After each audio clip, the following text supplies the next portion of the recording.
नमस्कार, मी सुशील कुलकर्णी. आपण पाहता ॲनालायझर. मंडळी, महाराष्ट्राच्या विधानसभेच्या 2 ठिकाणी दुर्दैवानं पोटनिवडणूक येऊ घातली आहे. दोन्हीही पुणे जिल्ह्यातील जागा आहेत. एक आहे पुण्यातील कसबा विधानसभा मतदारसंघाची आणि दुसरी आहे पिंपरी चिंचवड विधानसभा मतदारसंघाची. दोन्ही ठिकाणी भारतीय जनता पक्षाचे आमदार होते. दोघंही आजारपणामुळं अकाली निधन पावलं आणि त्याच्यामुळं इथे दुर्दैवाने अपघाताने ही निवडणूक येऊ घातलेली आहे. अर्थात मागे ज्याप्रमाणे चर्चा झाली त्याचप्रमाणे ही निवडणूक देखील बिनविरोध होईल अशी अपेक्षा व्यक्त केली जाऊ लागली आहे. अर्थात ही जागा द्यायची कोणाला यावरती चर्चा सुरू आहे, बिनविरोध करायची की नाही यावरती चर्चा सुरू आहे आणि मधूनच राष्ट्रवादी काँग्रेसच्याकडून छे बिनविरोध काही नसतं अशा स्वरूपाची चर्चा सुरू झाली आहे. खरंच होत नसते बिनविरोध निवडणूक, नसते होत. जेव्हा पुण्यातील कसबा विधानसभा मतदारसंघातून टिळक नावाच्या एखाद्या बाईच्या मृत्यूनंतर पुन्हा निवडणूक घ्यायची असेल आणि पुन्हा टिळकांनाच उभं करायचं असेल तर टिळकांचा कोणीतरी वंशज निवडून येतोय म्हटल्यावर गांधीवाद्यांना ही निवडणूक बिनविरोध व्हावी असं वाटत नसतं वाटत. कारण टिळकांच्या जागी पुन्हा टिळकच निवडून येणार असेल तर बिनविरोध घ्यायची कशाला, सहजपणे एवढं बहाल करायचं कशाला. निवडणूक झाली पाहिजे, निवडणूक झाली पाहिजे. हा आमदार होण्याचा सोस नाही आहे. हा पुन्हा कोणी टिळक आमदार होणार नाही यासाठीची केली गेलेली व्यवस्था आहे. पुन्हा कोणी टिळक होऊ नये. जेव्हा टिळक गांधीवाद्यांच्या पक्षाकडून आमदार होतील तेव्हा त्यांना डोक्यावर घेतलं जाईल, पण जेव्हा टिळक भारतीय जनता पक्षाकडून आमदार होतील तेव्हा त्यांना मात्र पायाखाली घेतलं जाईल. इतकं की लोकमान्यांचं लोकमान्यपण सुद्धा आम्ही मान्य करणार नाहीत.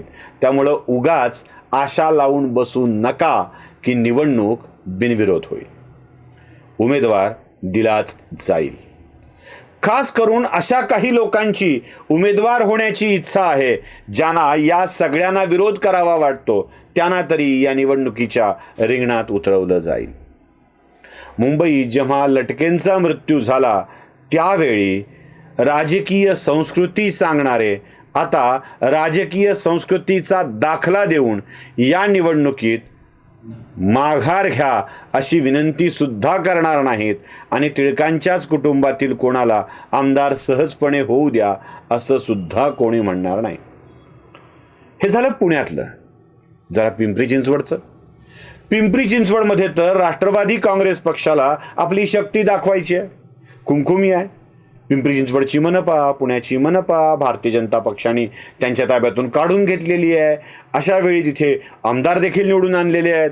अशा वेळेला एक खुमखुमी तर असतेच की आता या निवडणुकीत तरी आम्ही तुम्हाला पराभूत करून दाखवू.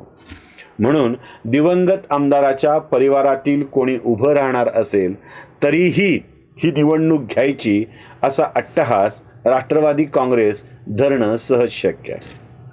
पुढे मग आहेच आहे. सुप्रिया सुळे म्हणाल्या त्याप्रमाणे मोदी कशाला येतात असं म्हणायचं आणि पवारांना पुण्याच्या आणि पिंपरीच्या निवडणुकीच्या मैदानात उतरवायचं.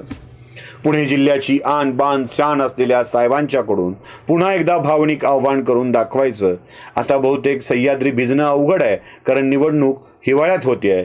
सह्याद्री काकडला, सह्याद्री आखडला असं काहीतरी म्हणून ही निवडणूक लढवायची. त्यावर सहानुभूतीची, जातीयवादाची एक वेगळीच लाट आणायची. मंडळी, पुण्यात आता पिंपरी चिंचवड आणि पुण्यात ही जातीयवादाची लाट सहजपणे येऊ शकते आणि याच लाटेत आपला उमेदवार निवडून आणण्याची व्यवस्था देखील केली जाऊ शकते. हेही लक्षात घेणं आवश्यक आहे. इतर वेळी राजकीय संस्कृती सांगायची, हे झालं पाहिजे होतं असं म्हणायचं आणि पुण्यात मात्र त्याचा सोयीस्कर विसर पडू द्यायचा. ही निवडणूक बिनविरोध होत नसते. भाजपला देखील आपली ताकद पणाला लावावी लागणार आहे. टिळकांना मानणाऱ्या मंडळींना देखील आपली ताकद पणाला लावावी लागणार आहे आणि पिंपरी चिंचवडच्या आमदारांना देखील आपली ताकद पणाला लावावी लागणार आहे. ही निवडणूक बिनविरोध होत नसते हे जितकं स्वच्छ स्पष्ट आहे तितकी होऊ दिली जात नसते हे देखील स्पष्ट आणि स्वच्छ आहे. आता ही खरं तर लिटमस टेस्ट ठरणार आहे पुण्यातील.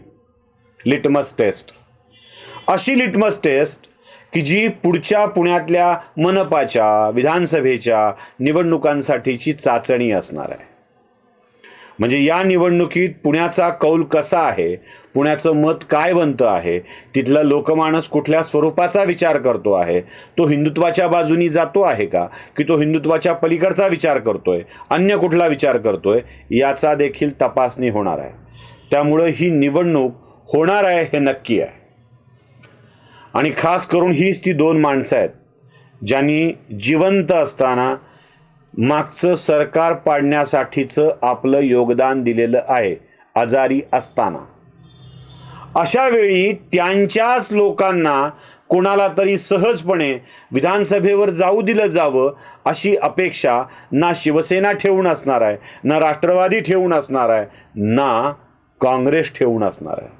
त्यामुळं या जागेवरती सहजपणे तिन्ही पक्ष निवडणूक घेऊन परास्त करण्याचाच विचार करतील. त्यामुळं उगाचच बिनविरोध होऊ शकते ती व्हावी असे दावे करण्यामध्ये काहीही अर्थ नाही. उलट ही निवडणूक झाली पाहिजे आणि झालेल्या निवडणुकीत एक टेस्ट तरी घेता आली पाहिजे की ज्यात अनेकांना खुमखुमी आहे निवडणूक लढण्याची, त्यांची खुमखुमी देखील संपेल आणि ही निवडणूक पार पडेल. व्हिडिओ आवडला असेल तर लाईक, शेअर आणि सबस्क्राईब नक्की करा. धन्यवाद.